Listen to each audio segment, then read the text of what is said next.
Good morning. I'm Michelle Miller, and we're in the CBS This Morning Toyota Green Room to discuss one of the most famous films to never be released. That is until now.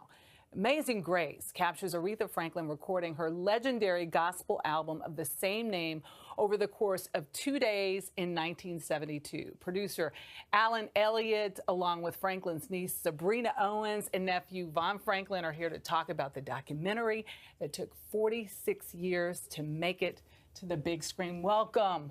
Thanks. Welcome. Thank you. Good morning. Thank you for having us. Oh, my goodness. Why did it take this long? We're talking Aretha Franklin here. That's how long it took? Come on, the backstory behind it. We don't have enough time for the backstory. Yes, we do. They messed up the technical aspects of it 46 years ago, and that was a funky way to elongate everyone's life. It was a synchronicity problem, Yes. really. You know, the clapper, Yeah. everyone is it's so famous in the movie making business. Sidney Pollack, who had sort of brought these features together and wanted to make this. Talk about why Aretha, Miss Franklin, wanted to film it in South Central Los Angeles in the venue that she did. Alan, do you know? Okay. Well, Reverend James Cleveland had his choir and his church in Los Angeles, and he was the most famous figure in modern gospel at the time.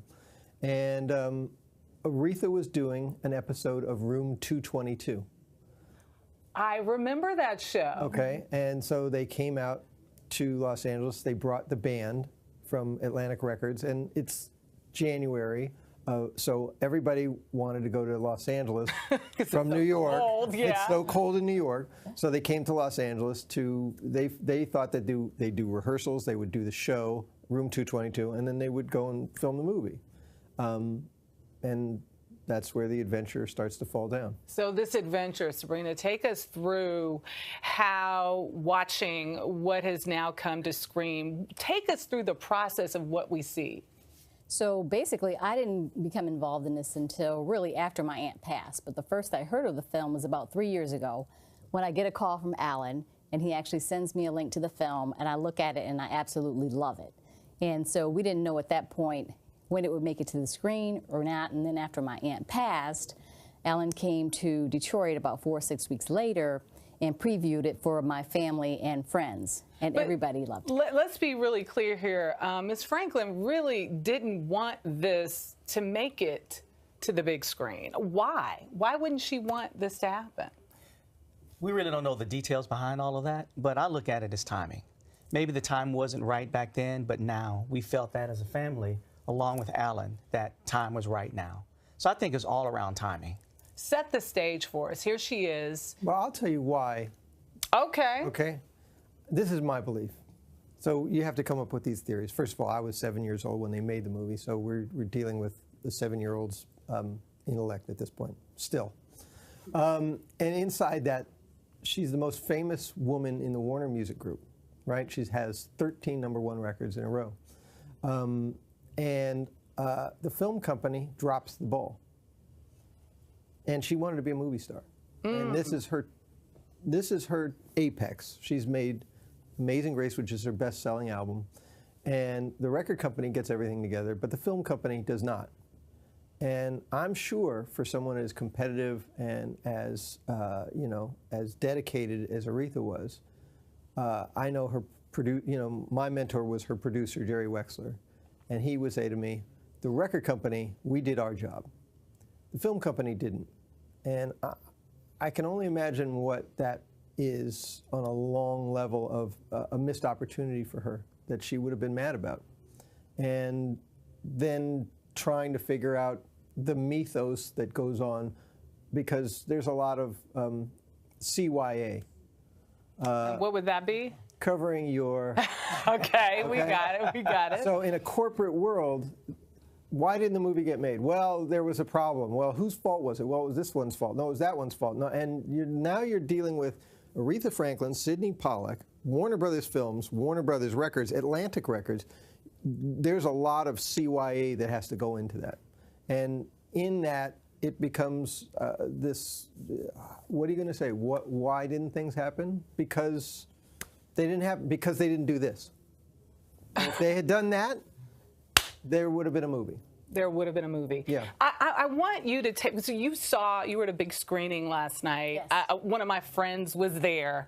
He loved it. I saw your friend. You saw my Yeah, I did. You did not. But this was really just her Yes. in the church singing her heart out. And that was the special part about it. That it was just her. There was no flash, no bang, no electronic equipment. It was just my aunt standing there doing what she does best, singing gospel, and it just touched her soul. She's singing, sweat's pouring down her face. She's putting her whole heart and soul into this. It was very authentic, very pure. You saw a side of her that you don't normally see on the regular stage. There was a shyness about her at some points, and then there was a confidence about her at other points, like when she was sashaying down the aisle. You see the confidence just reeking from her. And then when she gets on the stage, there's a deference, probably like you see with a lot of people in a church atmosphere. But she was just singing, and it was just very touching, very inspiring. Yeah. She was at home. She was. I think very she was much at home and in her element because she grew up in the church. Yes. So when she was up on stage and singing in front of the audience, she had the gospel music going behind her. Just like Sabrina said, you saw a shyness, but yet you saw a certain level of confidence. Right. And then when our grandfather was there, when Reverend C.L. Franklin walked in, I think that just was the relationship that they had was very special. It was very Exactly, evident yes. on camera. Yes, it you was. know, it was like a mutual admiration society. She admired her dad. He loved her, as he said. My daughter, how did he put it? She was just a stone singer, Yes. as he put it. And I think you saw her revert back to a certain level of her childhood. Yeah. Because when he walked in and she saw him, I think she humbled herself even more so then. Because Father's in the room. You know, my dad is someone I admire and look up Right. to. And the one that's been my backbone throughout my entire career, he's in the room now. Yes. So I think that was a great moment in the movie. This wasn't a huge venue. No. This, it wasn't. It was a small church. I think about Miss Franklin. I had the pleasure of meeting her a few times, but I presented her. It was in Times Square, and going backstage, the woman who was very sweet, shy, everyone was like, okay, well, you're dealing with Miss Franklin. I went in there and she was lovely to me. Yes.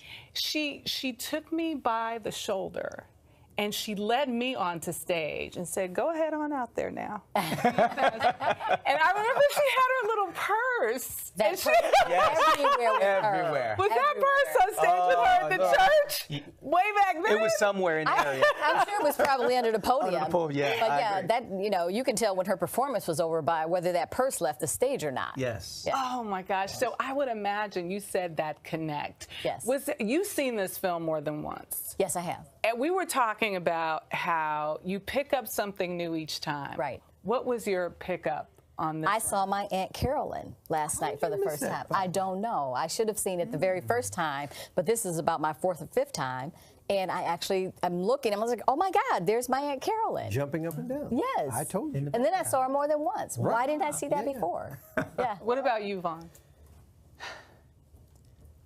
There was nothing new. I guess I miss her. And whenever I see her on screen, I'm just focused on her because it brings back a lot of memories. So the things going on around her, that wasn't what I was focused on. I'm sure if I go back and watch it later on, then I'll see the things that Sabrina saw. But it's just me seeing her up on stage. Well, I and think thinking about the things. initially you are focused on her. The very first, maybe the first, second, third time. Right, exactly. The focus was on her, her music, how it made me feel. And then after that, I started seeing other things around her. I started noticing just the fashions and, the lady in the flop hat and things like that. But it takes a few times to get past the focus of her. Yeah. So it has been several months since your aunt passed away. Yes. A beautiful ceremony. What an amazing tribute to her the memorial service was. What would she say? What do you think she would say about this now? I think she would be very excited and very proud of that moment because Detroit and the world showed up and showed out. And it was done at such a high level, and we had the help of, as we call the Aretha's Angels, that helped to execute that whole program. And I think because it was done so well and everything for her had to be done at the highest levels, that I think she would have been very pleased. And look who's joined us, Terrell Whitley, one of the other producers on board. So glad of you to join us. Absolutely. We were glad to be here. I didn't see you come in. I did. It's magic. It's magic. But I would ask you as well, what do you think that Ms. Franklin would say about what you have been able to produce here after 46 years of pushing aside, waiting, maybe it's coming, no, I don't want it? What would she say now? You're a producer. Wow, that's a big question. I think, and of course, we're here with the Franklin family, and so I really have to get my answer kind of pulled from what I've gathered from our conversations and what we've discussed. And I would believe that Ms. Franklin would appreciate our approach and the fact that we have taken the highest level of respect in honoring her legacy, that we're working directly with Vaughn and with Sabrina in a way to ensure that the project goes forward and it highlights the great things about her legacy. Is there something to be said about it coming out now? This is of all amazing grace. Yeah. Well, there is something to be said. I mean, right now we're in interesting times, and our world, you know, as much as Aretha, I was saying this to someone this morning, as much as Aretha was a great performer, a great singer, she's also an activist. And her message and the way that she carried out her message and how she used her gift was to help change the world and to bring people together. And I think we've taken that approach. We're talking to Flint and the water crisis. We're looking at what's happening in California with the wildfires.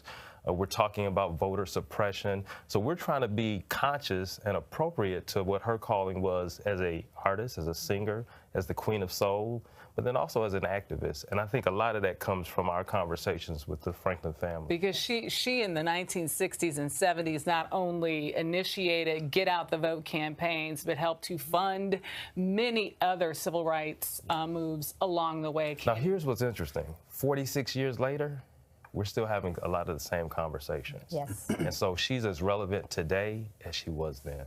Yes, she is. This has a limited release this year. Talk to us, if you will, about when it comes out here in New York and Los Angeles. We wanted to do a mic drop, which was nobody. We huddled with each other after we showed the movie 6 weeks ago. How do we sort of go and take over the Oscars? How do we go and take award season? How do we have the biggest bang on this with nobody knowing about it? Because we didn't want to have, we own the movie. This is our movie. And it's important for us because last night Reverend Barber came and did a speech afterwards. Reverend Al Sharpton came and did the invocation before. For us to help out with the Clean Water for Flint campaign, for us to work with Reverend Barber on the Poor People's campaign, are really important legacy things that we feel is true to Aretha. But to your point of where is it going to be, when is it going to be, so we didn't tell anybody that we qualified for the Oscars. We had to do that by October 1st. We made that deadline by 26 minutes. We did it without a publicist. We did it pretty much without a lawyer. We didn't tell anybody we were doing it except the families here. And we became a family in that sort of way. And the idea was, of course, you have to do Oscar qualifying, so you have to do a week run in Los Angeles, which is November 20th through the 27th, and in New York, the 7th through the 14th of December at Film Forum. And this is really a vehicle for her causes. Yes, absolutely. I think that should be said. It is really a vehicle for her causes. Yeah. And what would we tell, what is she telling us today? Don't mess it up. I know she is. I know she is. We are going to wrap it up. We wish you the best of luck. Our sympathy still with you and the family and all that really, cared for this amazing, amazing, amazing grace that she was to all of us. I want to say thank you, Alan Elliott. I want to say thank you, Terrell Whitley. I want to say thank you, Sabrina Owens and Vaughn Franklin, for being here with us and for sharing this all on Facebook. Thank you. Thank you.